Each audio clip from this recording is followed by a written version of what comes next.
Abre a sua Bíblia em 2 Reis, no capítulo 6.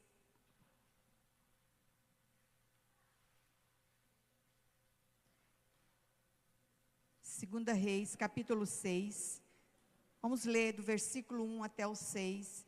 Eu quero estar falando um tema dessa noite, conquistando o melhor de Deus. Quantos querem conquistar o melhor de Deus? Diga amém.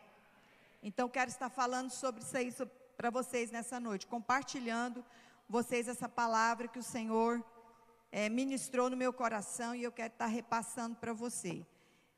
Diz a palavra: disseram os discípulos dos profetas a Eliseu: eis que o lugar em que habitamos contigo é estreito demais para nós. Vamos, pois, até o Jordão, tomemos de lá cada um de nós uma viga e construamos um lugar em que habitemos. Respondeu ele, no caso Eliseu: ide. Disse um: serve-te de ires com os teus servos. Ele tornou: eu irei. E foi com eles. Chegados ao Jordão, cortaram madeira. Sucedeu que, enquanto um deles derribava um tronco, o machado caiu na água. Ele gritou e disse: ai meu Deus, porque era emprestado. Perguntou o homem de Deus: onde caiu? Mostrou-lhe ele o lugar. Então Eliseu cortou um pau e lançou ali e fez flutuar o ferro. E disse: levanta-o. Estendeu ele a mão e o tomou. Feche os seus olhos. Senhor Deus Todo-Poderoso, nós queremos, ó Deus, repartir essa palavra, compartilhar essa palavra. Ó Deus, que o nosso coração seja essa terra boa, preparada para receber o melhor do Senhor nessa noite. Que nós venhamos sair daqui diferentes do que entramos, Pai, debaixo da unção e da graça do Senhor, em nome de Jesus. Amém e amém. Irmãos, tudo na nossa vida, tudo que a gente for fazer na nossa vida, nós temos que viver debaixo de dois princípios. Existem dois princípios na nossa vida que não tem como você se desvirtuar disso aí. Primeiro, que eu vejo que você tem o seu trabalho. Você tem o seu trabalho, o trabalho que você tem com o seu intelecto, com os seus braços, com o seu esforço, com suas pernas. Você levanta cedo, vai para o seu trabalho e tudo. E também tem esse princípio de fé, que é, o que é fé? Dependência de Deus. Então, tudo na nossa vida, a gente precisa desses dois princípios. Você precisa do seu trabalho, você precisa trabalhar, se esforçar, e você precisa depender de Deus, você precisa dessa fé no seu coração. E nós precisamos orar, a gente precisa orar. Não adianta só você orar e não trabalhar. Você precisa orar e trabalhar. E nessa passagem que nós lemos aqui, nós vimos as duas coisas acontecendo. Esses dois princípios acontecendo. Ocorrer esses dois princípios aqui. Houve o trabalho, houve o esforço e houve a fé. Porque tudo na vida, na nossa vida, tem que ser uma questão de fé. Amém? Tem que ser uma questão de fé. Principalmente para nós que somos crentes. Você precisa viver debaixo desse princípio de fé na sua vida. E porque se você não tiver fé, a Bíblia diz o quê? Não podemos agradar a Deus. A Bíblia diz que sem fé é impossível agradar a Deus. É impossível. Não tem como você agradar a Deus. Tem pessoas que falam: pastora, mas eu tenho fé, mas minha fé é pequena, ou eu não tenho fé. Então você está desagradando a Deus. A palavra de Deus está falando aqui. E por isso que lá em Romanos, no capítulo 14, versículo 23, diz: porque o que não procede de fé, presta atenção nisso, presta atenção. Deixa o Espírito Santo falar ao teu coração nessa noite. Diz que tudo aquilo que não procede de fé é pecado. Tudo aquilo que você faz que não procede de fé é pecado. Então, tudo que não proceder de fé vai terminar em pecado na nossa vida. Tudo aquilo que você faz sem fé vai terminar, vai culminar no pecado. E nós não queremos. O que nos faz separação entre Deus e nós? É o pecado. E a gente não quer viver separado de Deus. Alguém quer viver separado de Deus aqui? Ninguém quer. Então, o que você tem que fazer? Então, para não viver separado de Deus, você tem que fugir do pecado. Diga assim, fugir do pecado.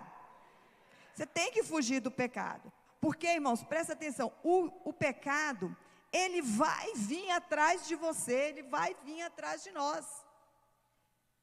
Porque nós somos pecadores. Não tem ninguém aqui que não peca. Vai falar, pastor, hoje eu não pequei. Você já está pecando. Só te falar isso.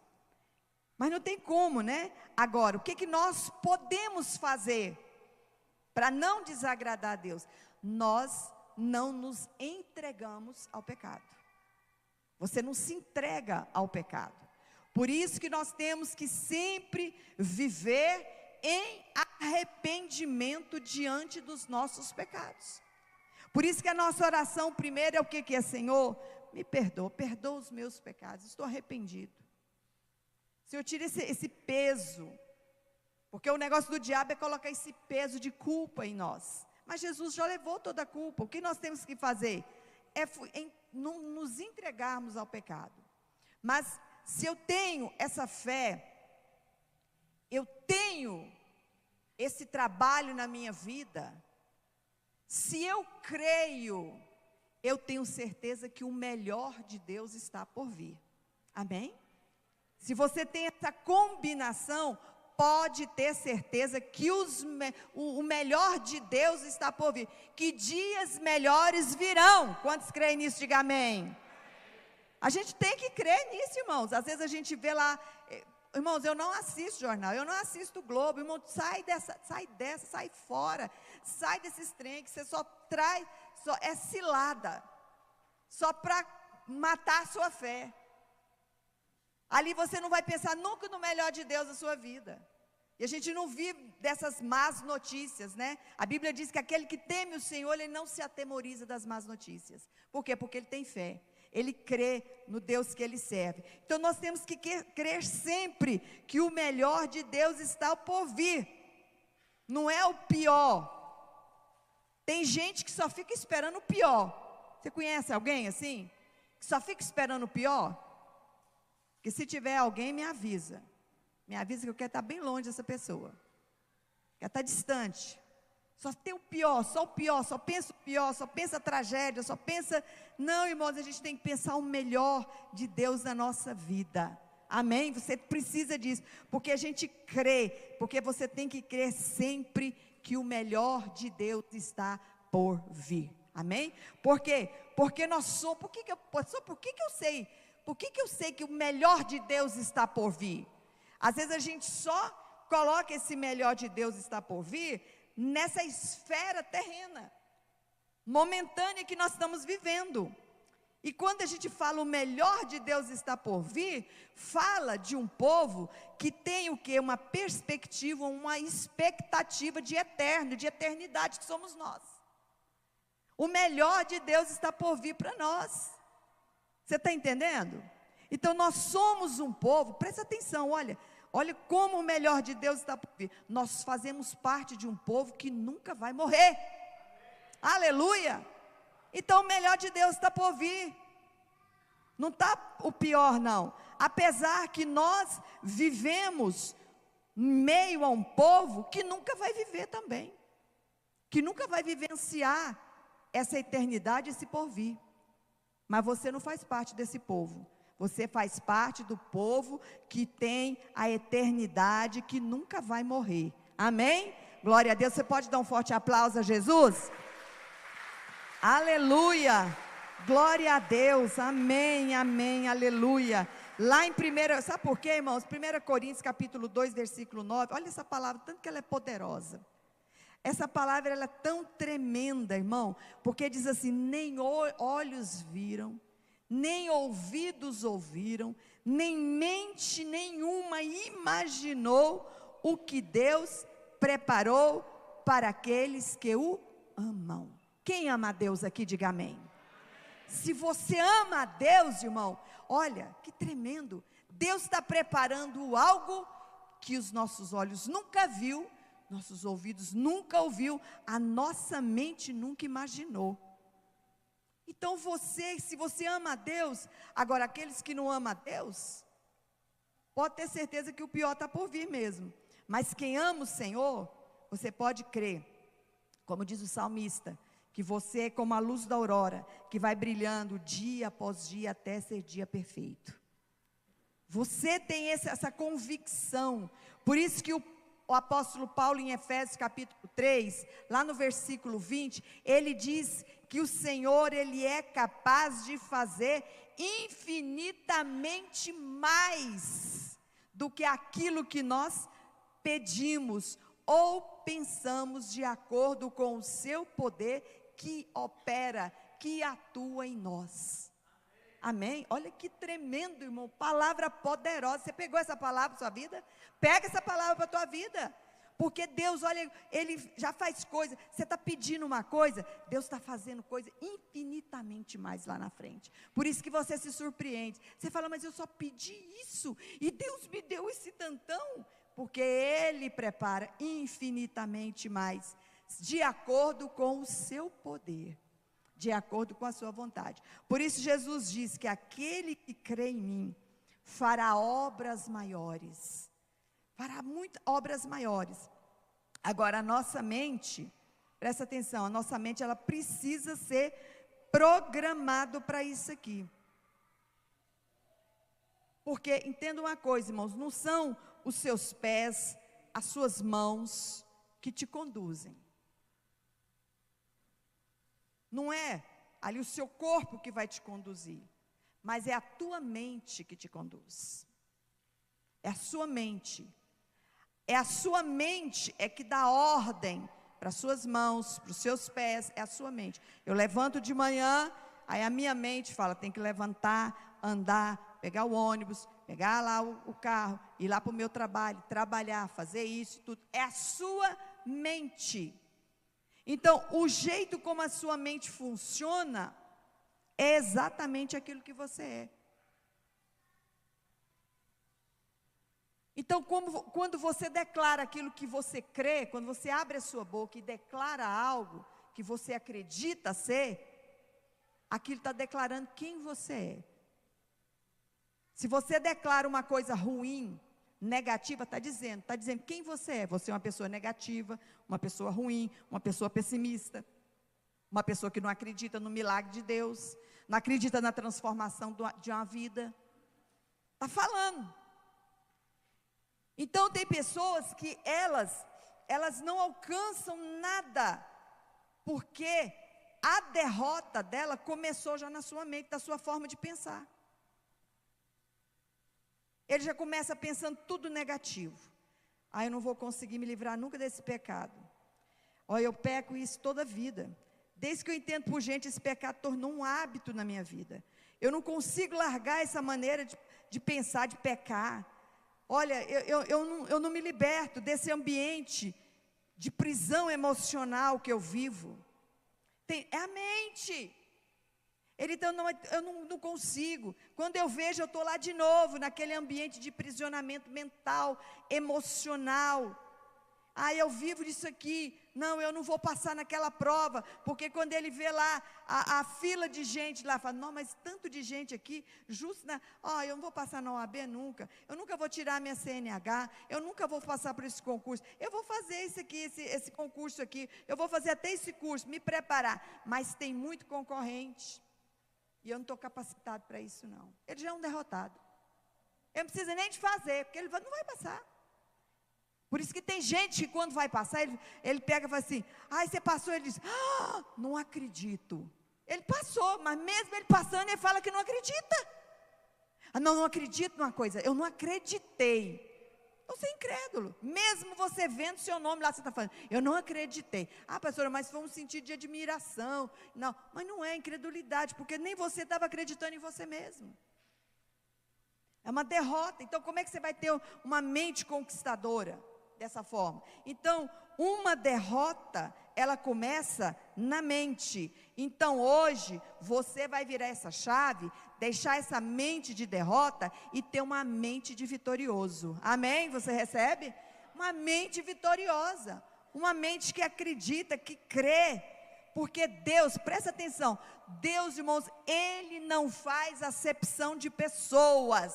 Deus ama todo mundo. Você sabia que Deus ama todo mundo? Deus ama todo mundo.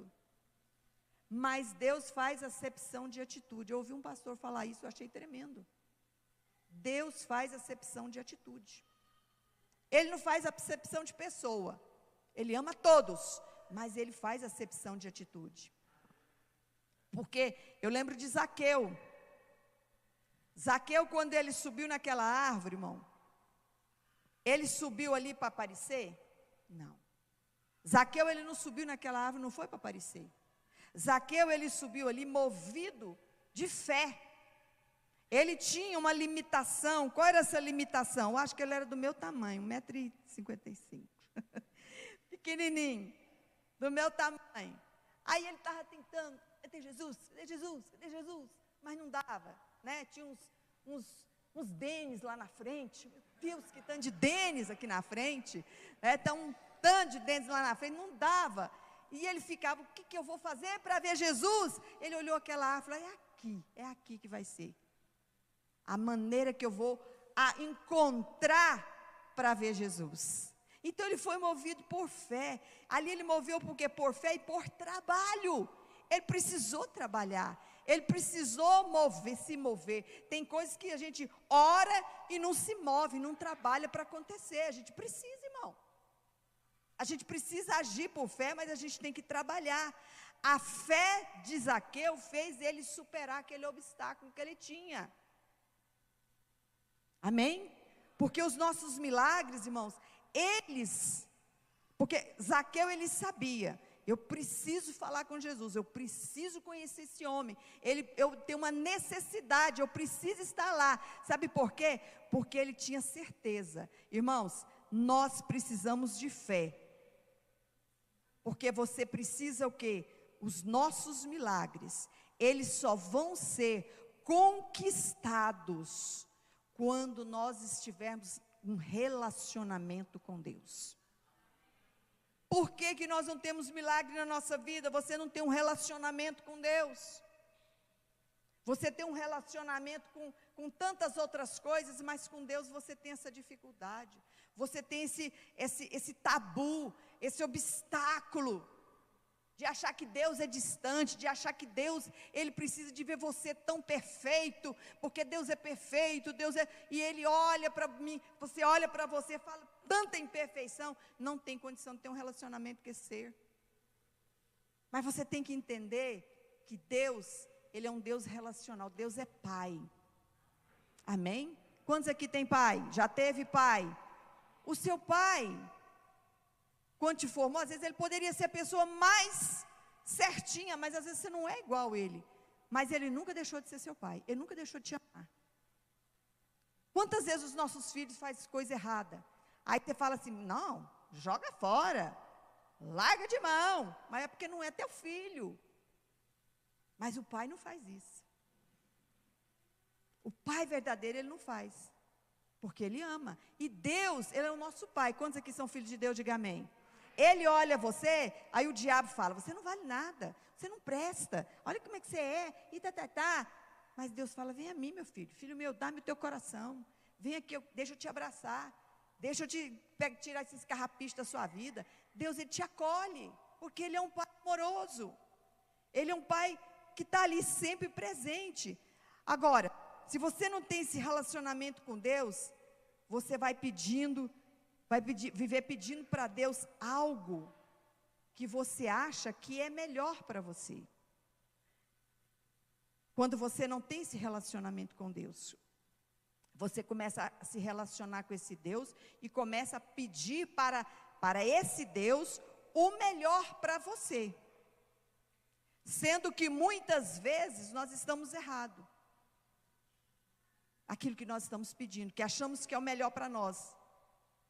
E a gente acha, os achismos que a gente tem, né? A gente acha que é melhor para nós. Mas nem tudo que é bom para a gente. Às vezes é bom para fulano, mas não é bom para você. Nem tudo aquilo que é bom para você. Amém? Nem tudo. Então entenda uma coisa, não, mas isso é bom, isso é muito bom, mas não é para você. O que é realmente bom para a gente? É aquilo que Deus quer nos dar. Isso é bom para a gente. É aquilo que Deus quer te dar. Isso é importante. Por isso você não precisa ficar pensando, oh meu Deus, se eu comprar uma casa nova, eu vou ser muito mais feliz. Se eu trocar esse carro perebento, eu vou ser muito mais feliz. Se eu mudar para o exterior, eu vou ser muito mais feliz. Nada disso, irmão. Eu vou me sentir melhor. Eu vou me sentir bem melhor. Nada disso. Sabe por quê? O que eu tenho que estar é no centro da vontade de Deus. Esse aqui é o lugar do milagre. O lugar do milagre, o lugar mais seguro da face da terra, é o centro da vontade de Deus. É ali. É nesse lugar que você vai encontrar segurança. Não tem outro lugar. Aí sim, se você está dentro do centro da vontade de Deus, você pode trabalhar para ter esse carro, você pode trabalhar para ter essa casa, você pode trabalhar para prosperar, mas vai fazer isso, não é para você estar satisfeito, porque satisfeito, a gente já está com Deus. Quantos estão satisfeitos?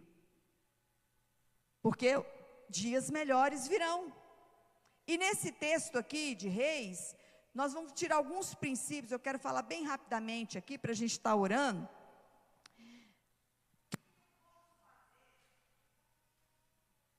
Parte desse milagre, essa fé, esse trabalho que eu preciso ter aqui. Primeira coisa que eu vejo aqui, irmãos, em 1 Reis, no capítulo 6, versículo 1, fala o quê? Vamos lá ler? Eles disseram os discípulos dos profetas a Eliseu: eis que o lugar em que habitamos contigo é estreito demais para nós. O que é isso, irmão? O que é isso aqui?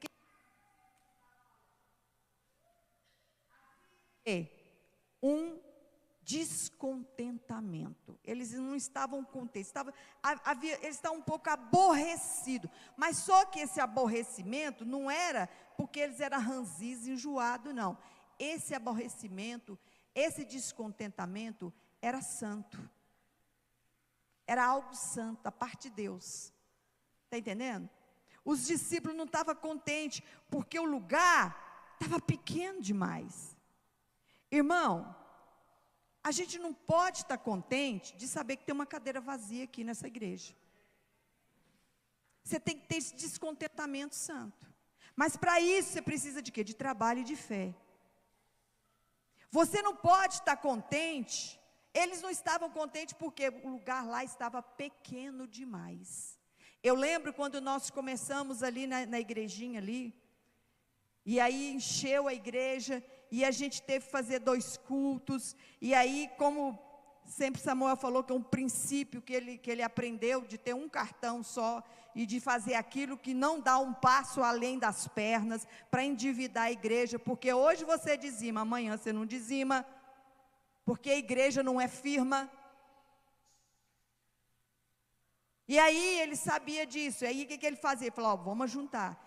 O lugar está estreito demais, não tem como, o lugar está pequeno demais, vamos orar, vamos nos mover em fé, vamos estar orando, vamos ajuntar, e aí nós compramos esse terreno aqui, porque havia um descontentamento santo, nós precisamos de um lugar melhor, maior, amplo, é isso que eles estavam querendo, esses discípulos, eles estavam querendo isso aqui. Nós estamos orando, hoje nós viemos aqui 6 horas da manhã, a gente orou aqui em volta dessa igreja, fomos para a sala das crianças, oramos para essa parte, oramos aqui, oramos por todos os lugares aqui. Por quê? Porque a gente está orando e vamos trabalhar para uma expansão da igreja. Amém? Mas a gente precisa ter esse relacionamento, ter esse descontentamento santo no nosso coração. Ah, não, está tudo contente, não está devendo, a gente só paga luz, água, paga lá alguma coisa, paga isso, prestação, está dando certinho. Não! A gente não precisa, não podemos, a gente tem 2 cultos, vamos ter 3 cultos, vamos ter 4 cultos, não, mais pastores, à medida que for aumentando, nós precisamos de mais pastores, nós precisamos de mais voluntários, porque a gente não vai poder fazer sozinho essa obra. E aqui nós vemos isso aqui, nesse contexto aqui, irmãos, presta atenção, não nesse texto, mas no contexto, vocês, dessa passagem aqui, de Reis, a Bíblia diz que Eliseu, ele foi um discípulo de Elias. Eliseu foi um discípulo de Elias. E Elias, irmãos, era um dos maiores profetas. Ele foi transladado, ele não passou pela morte. Elias, ele não passou. E a Bíblia diz que Elias, ele teve uma boa velhice. Ele viveu muitos anos, bastante tempo aqui na terra. Mas antes dele partir daqui da terra, ele deixou um discípulo chamado Eliseu. Houve ali uma transição ministerial. Houve uma transição. Não teve eu achei interessante esses dias, eu ouvi um pastor falando assim, de uma transição ministerial, diferença de uma nova direção. Não foi uma nova direção que teve. Houve uma transição ministerial ali, naquele momento. Né? O que é uma transição ministerial? É você dar continuidade.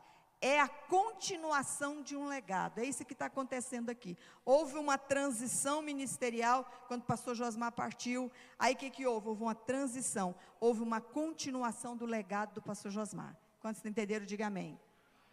É diferente de uma nova direção. Continuamos, você viu aí o testemunho dele, falou, eu continuo dentro do princípio do meu pai, porque era um legado, é um legado que ele tem, de quê? De dar continuidade àqueles princípios. E Eliseu, irmão, ele foi tão ousado, eu fico vendo que ele foi ousado, porque Elias ele só fez 14, eu falo só fez, com coisa que eu já fiz algum milagre, né?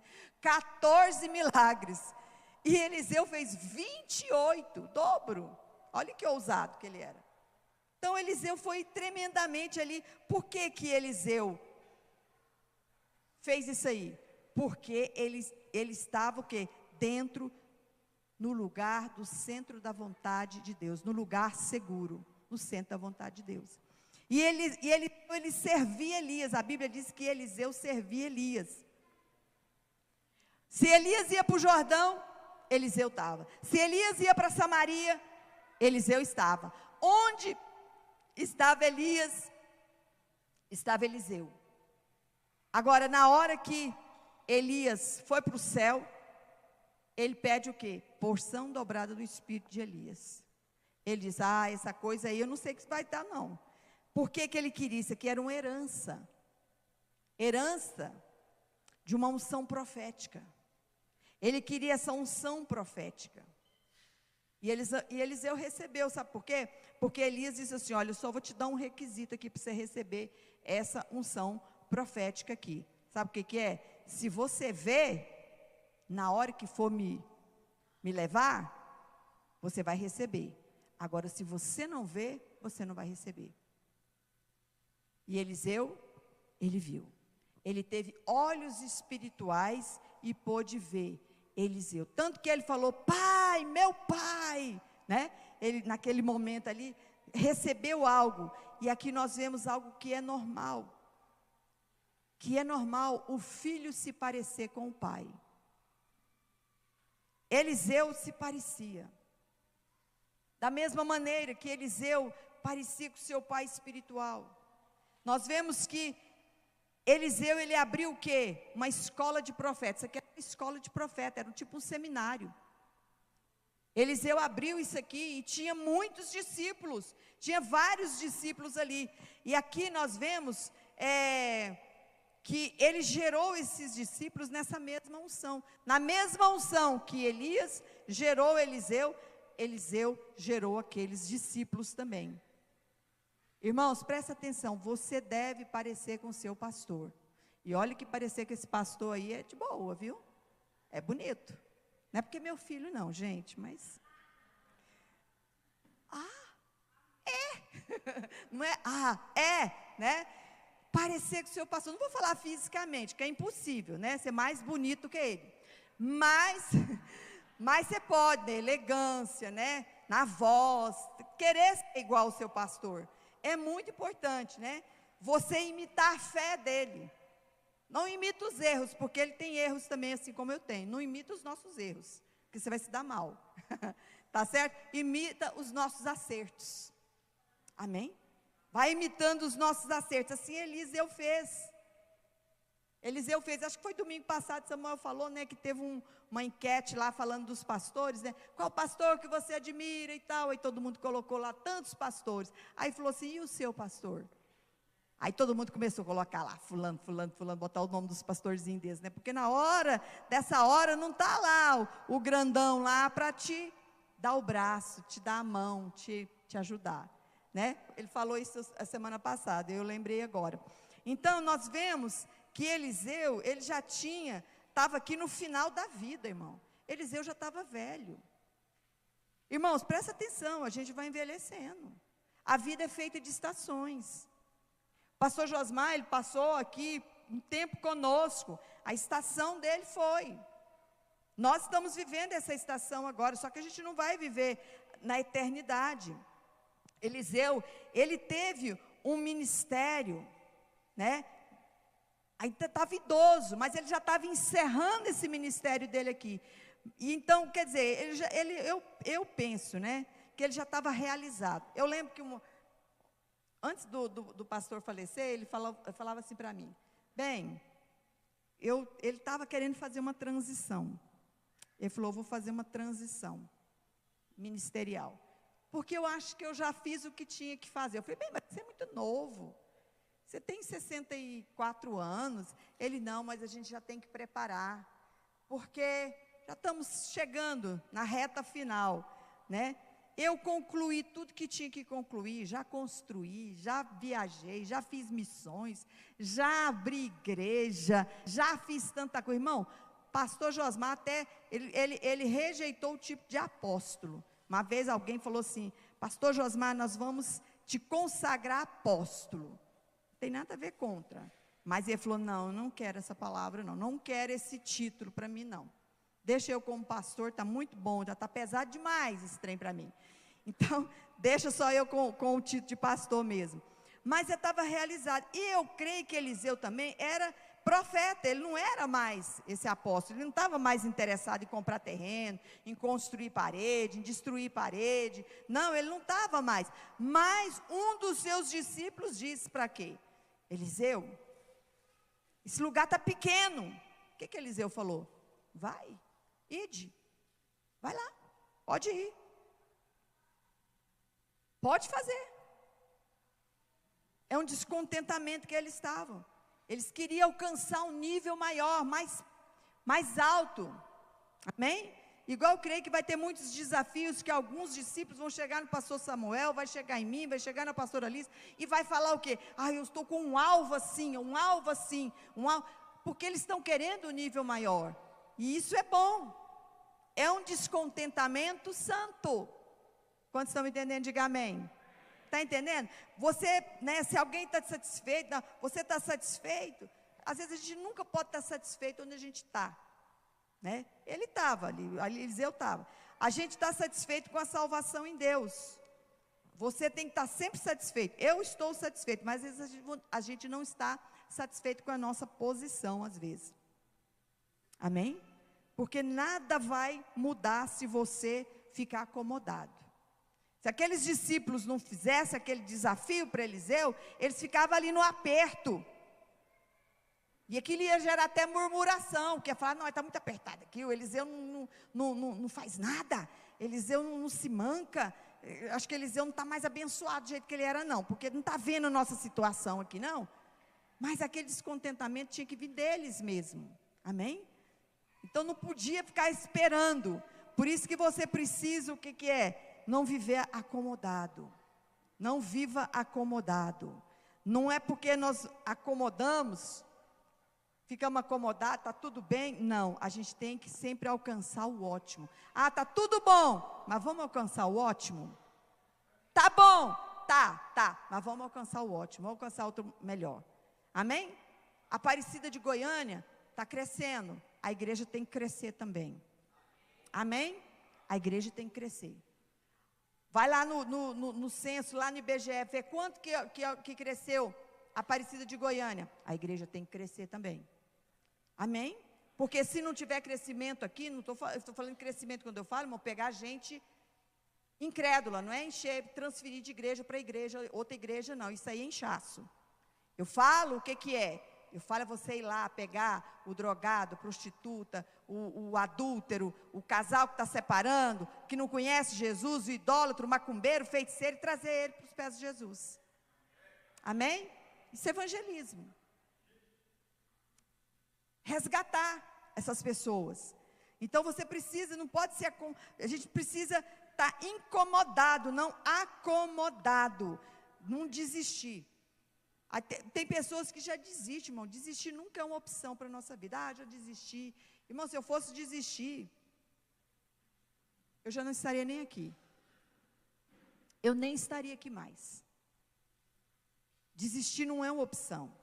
Tem gente que fala assim, não, mas aquele meu filho, mas aquele meu esposo. Irmão, continua orando. Continua jejuando. Continua crendo, continua acreditando que o melhor de Deus está por vir. Amém? Que você vai conquistar o melhor de Deus. E eu estava lendo lá em Salmo, você pode colocar aí, irmão? Não vai, pode colocar aí, né? No Salmo 56. Olha, esse salmo, irmão, é tremendo. Eu estava lendo esse salmo, eu fiquei assim, impressionado de tanto que Deus fala, sabe? Um momento ali de oração.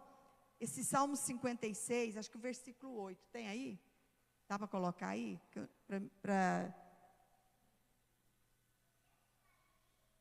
Fala sobre o que diz que Deus, aí, tu contas as minhas vagueações, põe as minhas lágrimas no teu odre, não estão elas no teu livro?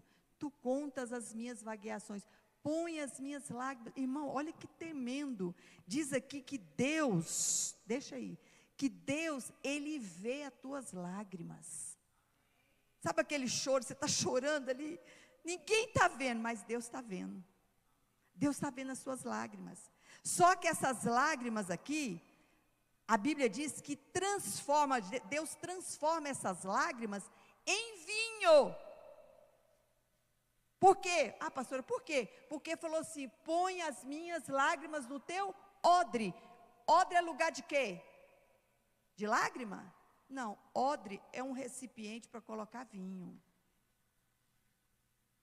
Odre é um recipiente de colocar vinho. Porque odre não é lugar de lágrima. Odre é lugar de vinho. E vinho representa alegria. Amém? Alegria. Então as suas lágrimas vão transformar em alegria. Amém? Toma posse essa palavra? Amém? Então creia que o teu choro Deus está vendo e o melhor de Deus está por vir. Você pode aplaudir a Jesus? Aplauda o Senhor bem forte.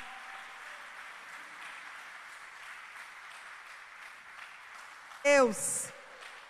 Aí nós vemos aqui, irmãos, que a gente, outra coisa, um princípio que a gente não pode, a gente tem gente que quer buscar o que é solução fácil. Irmão, não existe solução fácil. Eu queria uma coisa assim, um passe de mágica. Eu queria isso aqui acontecer. Não tem, irmão. Você tem que buscar solução concreta na sua vida, solução concreta. Aquele lugar estava pequeno, era necessário expandir, mas envolvia trabalho.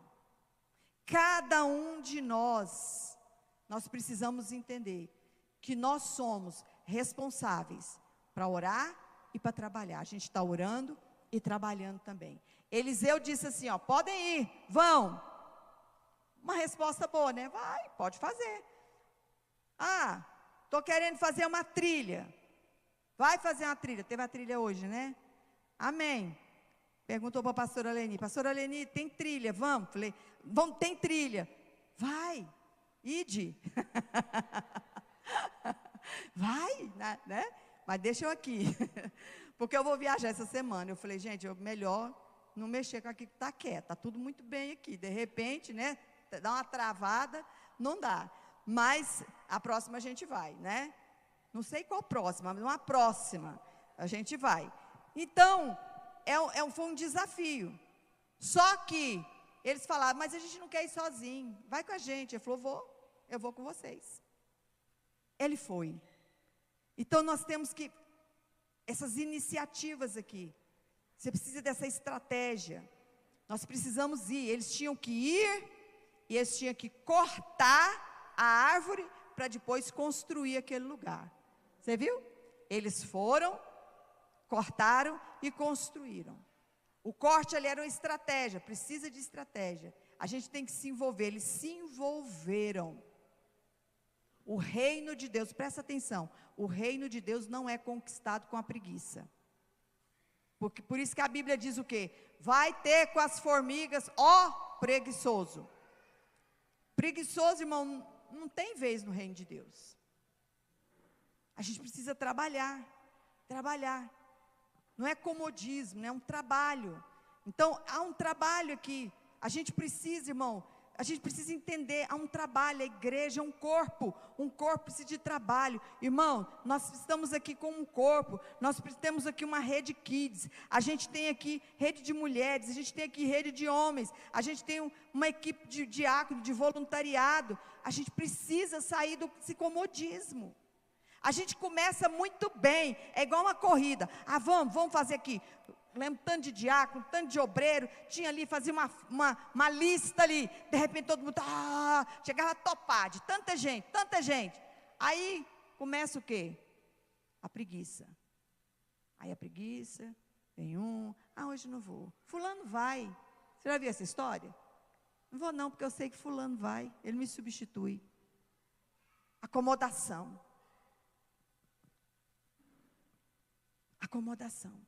A gente não pode. Eu estou passando por um problema. Irmão, presta atenção aqui. A sua dor, você está passando por um problema hoje, a sua dor curada vai se transformar no ministério. A sua dor curada vai transformar no ministério. Tudo na nossa vida que você passa, irmão, vai transformar no ministério para você. É uma experiência que vai ser um testemunho para você. Às vezes você pegou um diagnóstico do médico ali, é um testemunho para você. Tudo que a gente passa na vida é um testemunho. Então a gente precisa entender isso. Mas só que eles não estavam sozinhos, presta atenção, já estou finalizando. Só que eles não estavam sozinhos. Eles tinham Eliseu, perto deles. Ele disse, Eliseu, vai com a gente. Sabe por quê, irmãos? Ovelha não anda sozinho. Ovelha anda em rebanho. Anda junto. Ele se envolve, ele está junto, trabalha junto. Você é ovelha, quantos aqui são ovelhas? Diga amém. Nós andamos juntos. Ninguém pode andar sozinho. Só os tolos andam sozinhos. A gente precisa de alguém. A gente precisa. Eu não dou conta de fazer isso que essas meninas estão fazendo aqui da mídia. Eu mesmo, eu louvei pela vida da Bruna, porque na quinta-feira Deus me deu a direção da gente estar orando aqui 6 horas, né? Em volta aqui de todo o terreno aqui da igreja, por dentro, aqui no hall de entrada, aqui lá na sala das crianças, aqui dentro, no púlpito, na mídia, orando em todos os lugares. E eu peguei e falei, eu preciso fazer um texto e tal. Vou colocar alguma coisa lá nos grupos. A Bruna pegou e falou assim, pastor, pode deixar que eu vou fazer um texto. Na hora. Aí eu li aquele texto, eu falei, jamais eu faria um trem desse. Ela leu meu pensamento, só que eu não sabia expressar daquele jeito. Você está entendendo como é que é?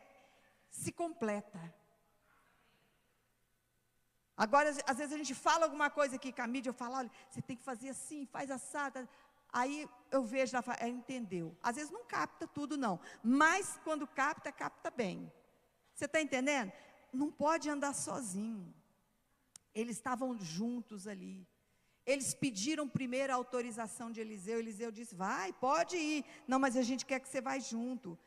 né? Quer que você vá junto ali, está junto. Mas aí pensa assim, o que aconteceu? No momento que eles estão trabalhando lá, aconteceu um acidente. Qual foi o acidente? Um dos trabalhadores estava lá com o machado.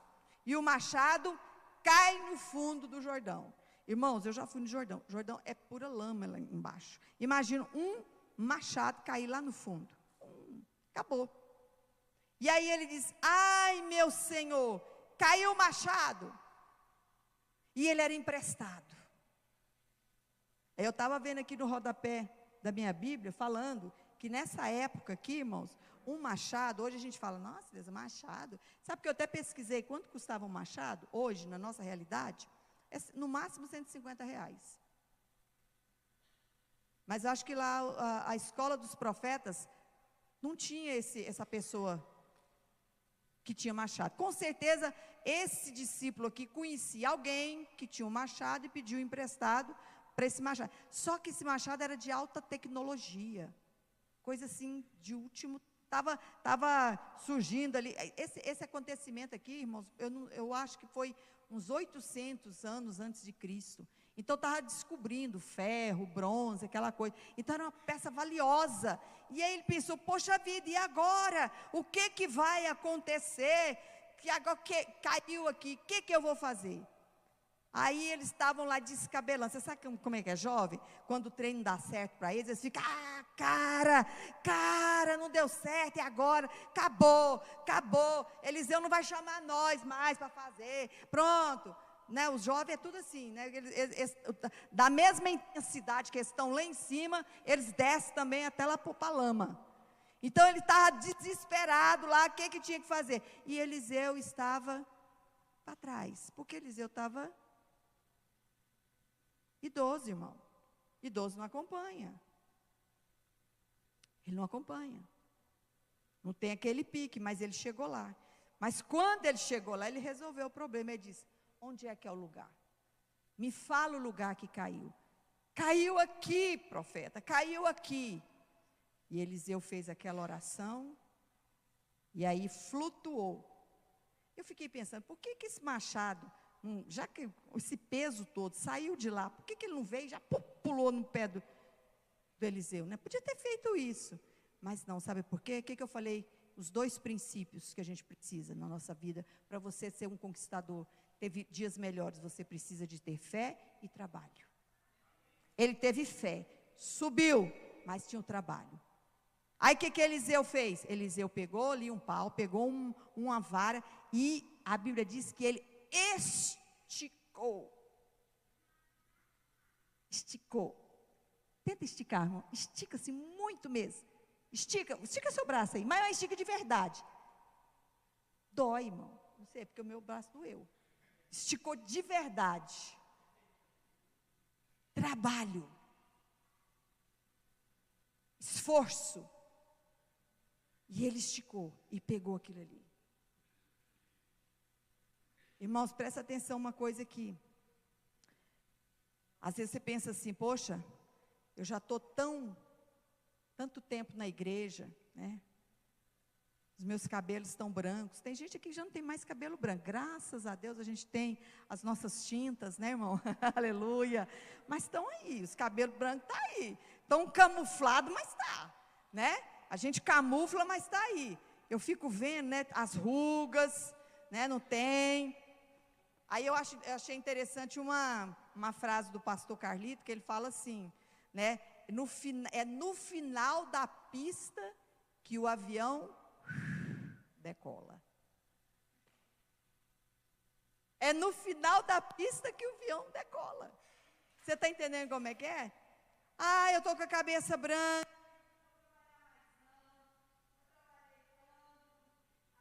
Deus, né? Essa igreja aqui, irmãos, é de jovem, de adolescência, claro, de adolescente.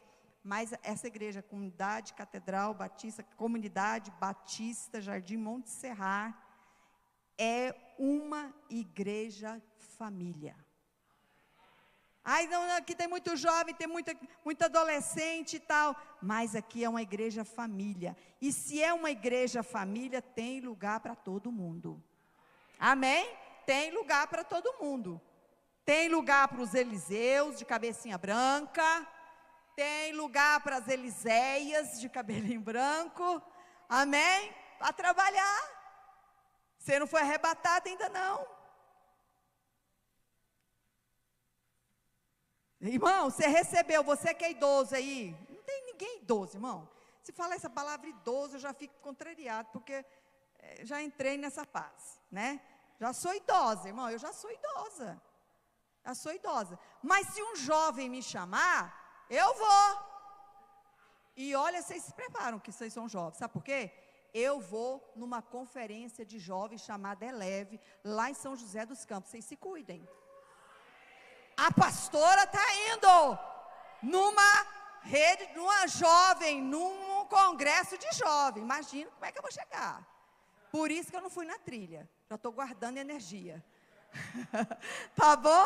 É por isso. Estou me preparando. Aí então, eu pensei, eu ia em outro evento que era de pastores e tal, mas não teve jeito, porque as pessoas que iam comigo não podia, eu não queria ir sozinha, não podia nesses dias, por causa de trabalho e tal. Mas tem Eleve, tem eu falei, o que é Eleve? É levar o quê?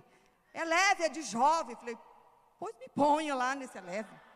Eu vou lá, fiz igual o Eliseu, vou com vocês, e vou esticar lá também, amém?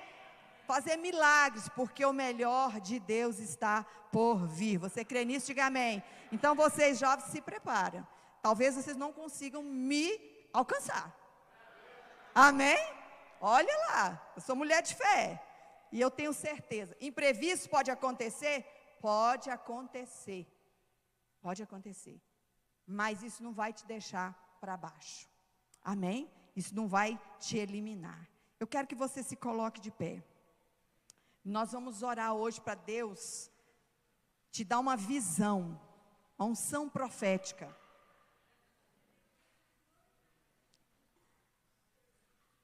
Uma visão sobrenatural na sua vida. Eles não estavam esperando aquilo acontecer, mas aconteceu. E foi uma experiência. Hoje você vai esticar pela fé, para pegar o seu milagre. Quantos vão esticar aqui para pegar o seu milagre? Diga amém. Quantos precisam de um milagre na família? Quantos precisam aqui de um milagre financeiro? Quantos precisam de um milagre aí na sua área emocional? Amém? Irmão, você precisa desse milagre. Então, estica. É tempo de você esticar. Você vai esticar. Você vai crer. Crer que Deus, Ele está cuidando de você. Amém? Deus, Ele vai te abastecer, Ele vai te sustentar, não precisa ficar preocupado não. Deus, Ele tem o que? Ele tem vinho, Deus, Ele tem azeite, Deus, Ele tem pão para saciar, amém? Tem pão, é igual eu fico vendo a sede, vamos no sede, sabe por que vem, muitas pessoas vão no sede? Porque ele está sedento. Ele está sedento, mas quando ele chega do sede, ele não vai ter mais sede, sabe por quê? Porque ele já experimentou a fonte da vida que é Jesus, amém? Vai no sede, mata a sede, por quê? Porque ele vai e bebe da água da vida que é Jesus, a fonte da vida, aleluia, Ele é a fonte da vida, aleluia Jesus, glória a Deus. Feche os seus olhos, fale com Deus nessa noite. Jesus, irmãos, Ele nunca falou que ia ser fácil, nunca falou que ia ser fácil, pelo contrário, Ele falou que Ele ia nos enviar, nós ovelhas por meio de lobos, no meio de lobos.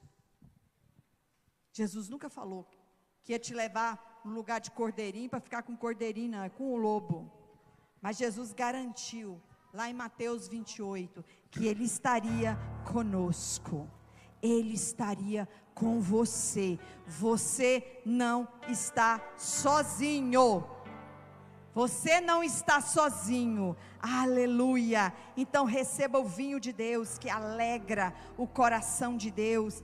O salmista, lá no Salmo 104, ele diz que o vinho ele alegra o coração, que diz que o azeite, ele faz brilhar, reluzir o rosto, o pão, Ele sustenta, Ele nos dá o sustento. Hoje você vai receber em nome de Jesus, amém? Fecha os seus olhos, você vai fazer as coisas, irmãos, dentro do propósito de Deus, aleluia.